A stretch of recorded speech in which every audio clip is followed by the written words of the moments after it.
34, 35절에 원수를 포박하시는 하나님, 그 백성들을 징치하기 위해서 원수들을 동원하시는데 그들이 가지고 있는 무자비한 것들을 하나님의 곳간에 봉하고 있다는 겁니다. 심판을 위해서. 그 다음에 36절 그때입니다. 하나님께서 심판하시는 그날 그들의 무력함과 이스라엘 백성들이죠. 그들의 무력함과 갇힌 자나 노인자가 하나도 없는 것을 보실 그때에, 그러니까 이 예루살렘에 사람 하나 없다고 이렇게 우리가 이해를 하면 되겠습니다. 갇힌 자나 노인자나 예루살렘 거리에 사람 하나 보이지 않을 그때에 하나님이 심판하실 때입니다. 그렇죠? 그때 하나님이 그 백성들을, 자기 백성을 판단하시고 불쌍히 여기시겠다는 겁니다. 다시 말하면 구원하시겠다는 뜻이죠. 불쌍히 여기겠다.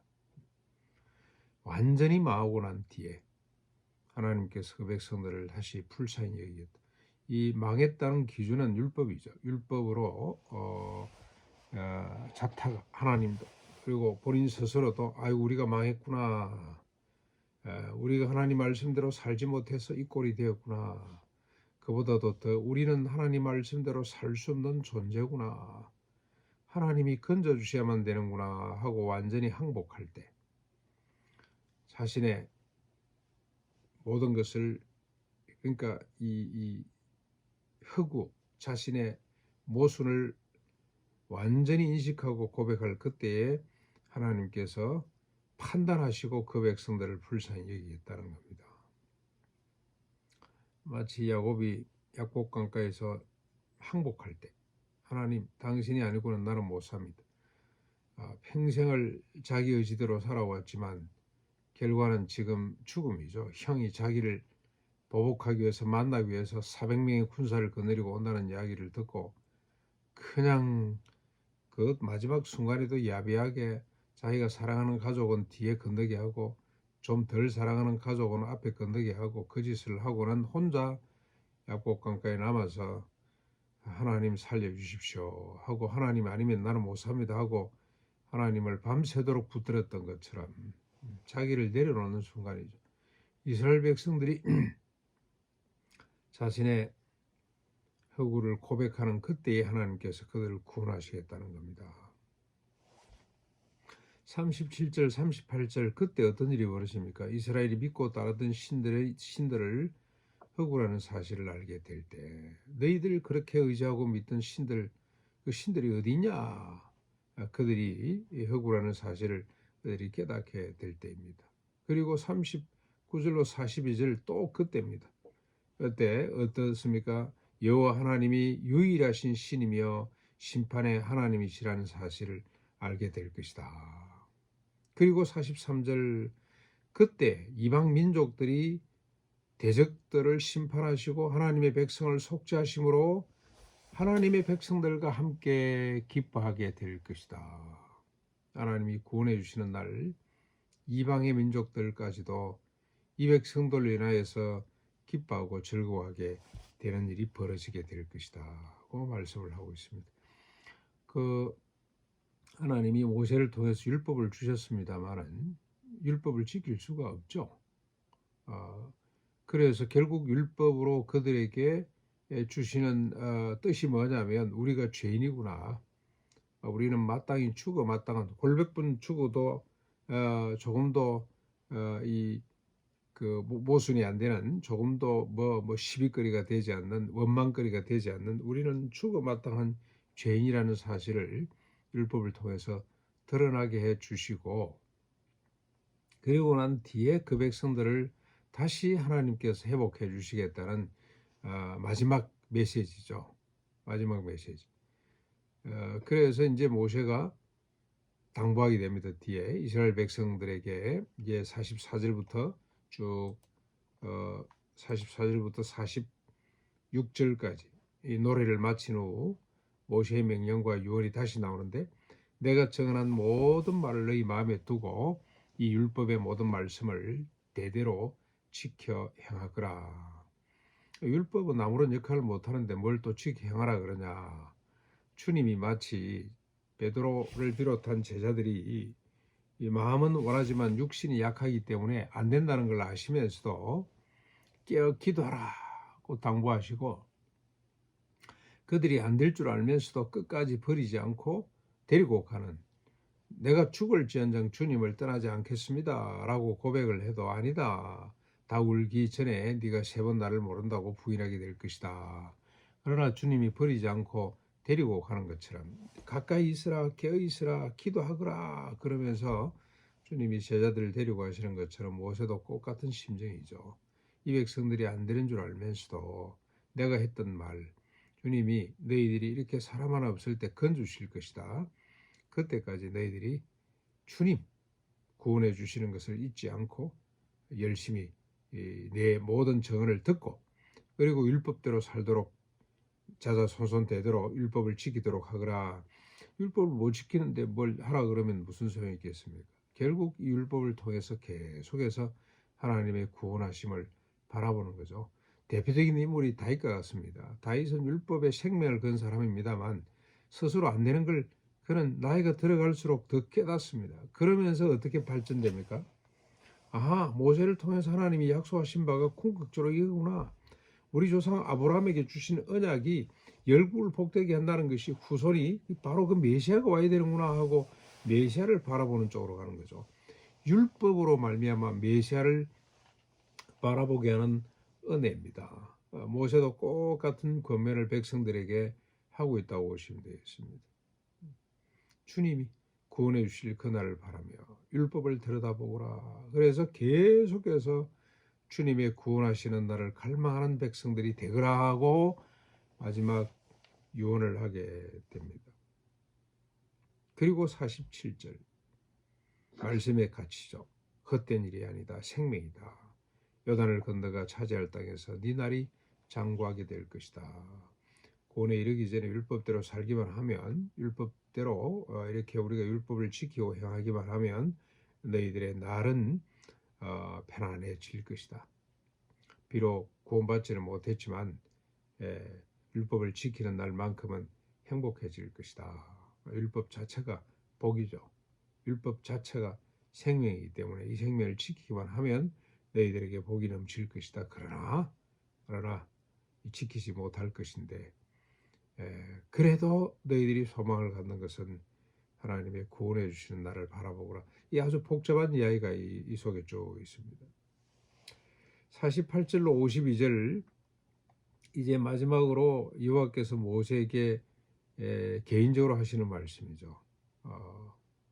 모세의 마지막입니다. 이제 느보산에 올라가서 기업의 땅 가나안을 바라보고 너 형 아론처럼 조상에게로 돌아가거라. 하나님이 그 꿈에도 그리던 언약의 땅을 눈앞에 두고 모세를 불러가십니다. 너는 여기까지다. 그러면서 그 이유를 밝히는데, 머리바 물가에서 이스라엘 자손 중에 여호와의 거룩함을 나타내지 않았기 때문에 그렇다는 겁니다. 뭘 안 나타냈습니까? 이 머리바 물가라는 것은 여러분 출애굽기 17장, 민수기 20장에 다시 언급되고 있는데, 이미 언급됐는데 반석을 쳐서 물을 낸 사건이죠. 물이 없자 그냥 백성들이 원망을 하고 하나님을 시험하고 돌아가자 그러고 이러고 있을 때 모세가 반석에서 물을 솟구치게 하는데 하나님 명령하셨습니다. 반석을 쳐서. 근데 그게 무슨 잘못이냐? 뭐 2번 쳤다, 뭐 1번 쳐라 그랬는데 2번 쳤다. 그게 아니고, 가만히 그 말씀을 보면 모세가 기가 차서 한두 번이 아니잖아요.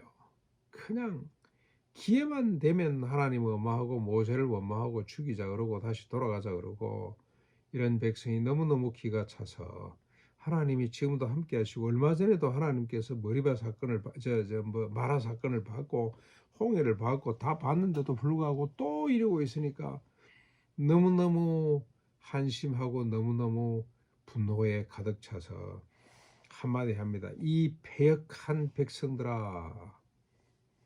우리 새로 번역된 성경에는 반역한 백성아 이렇게 좀 부드럽게 번역을 했는데, 먼저 보니까 이 패역한 백성들아, 내가 반석을 쳐서 물을 내보랴 그러면서 물을 냈죠.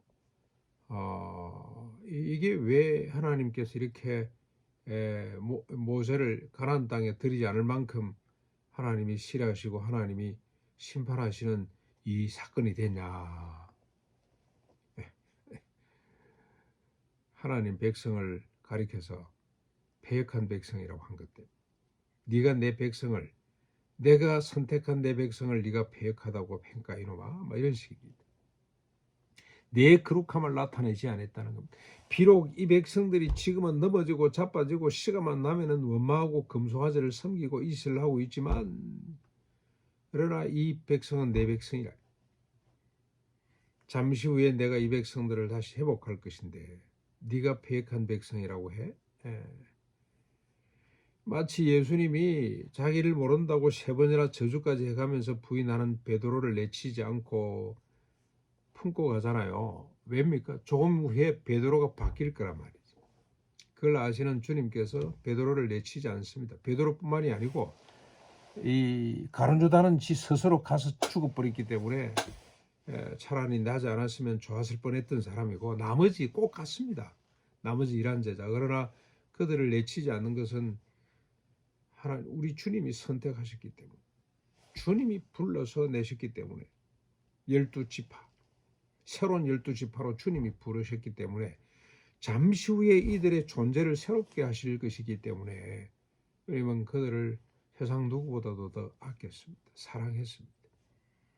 오늘 이스라엘 백성들을 하나님이 선택하셨기 때문에 이 백성들이 지금은 이루고 있지만 잠시 후에 비록 심판을 받게 되겠지만 다시 돌아와서 열국의 중심이 되고 열국의 복을 끼치는 하나님 백성 언약의 백성인데 이 백성을 향해 모세가 마치 지가 뭐 재판관이나 되는 것처럼 이 패역한 놈들아고 한탄을 했으니 하나님이 내버려 둘 수 없는 일부러 하나님께서 본보기로 내가 내 백성을 얼마나 사랑하는지 그래서 이 백성들을 향해 가지신 하나님의 소망이 무엇인지 소망이 뭡니까? 에스겔서에 가면 더 이제 확장되죠. 더 분명해지죠.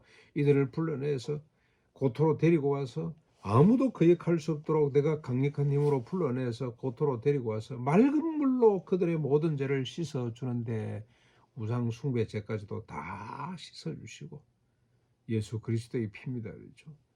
씻어주는 주는 것으로 끝내지 않습니다. 아예 그냥 딱딱이 굳었던 옛마음 자기 옛적 욕망으로 주님을 기분 좋으면 섬기고 기분 나쁘면 버리고 했던 이 인간을 다 멀리 옮겨버리고 죽여버리고 새 마음 다시는 자기 자신을 위해 살지 않고 오직 그리스도를 위해 사는 타자를 위해 사는 마음으로 새롭게 해주시고 거기다 성령까지 부어주셔가지고 613가지 정도가 아니라 산상보온을 실천하도록 그 말씀대로 살도록 그게 생명인 줄 알고 그게 인생의 비전으로 삼고 삶의 목적으로 삼고 살아가는 사람으로 그뿐만이 아니라 새로운 민족이죠. 교회 공동체를 주셔가지고 풍요롭게 살 수 있도록 그리고 새 땅과 새 하늘의 땅과 새 땅의 주역이 될 수 있도록 하나님께서 손을 품고 끌고 가시는 민족이라는 걸 보여주시기 위해서 이 모세를 일부러 너는 여기까지 그렇게 하나님께서 그를 끝내시는다는 사실을 우리가 알았으면 좋겠습니다.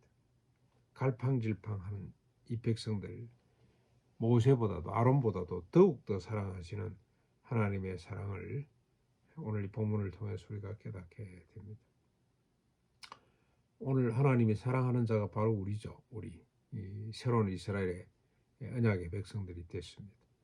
하나님이 우리를 구원해 주신 은혜를 온전히 믿고 그 사랑에 감격해서 사는 그래서 하나님 말씀 더 사모하고 그 말씀을 우리에게 주신 복의 진리로 주신 우리뿐만이 아니라 이 땅의 모든 사람을 복되게 하는 말씀으로 주신 줄로 알고 실천하고 순종하는 하루가 될 수 있기를 바랍니다.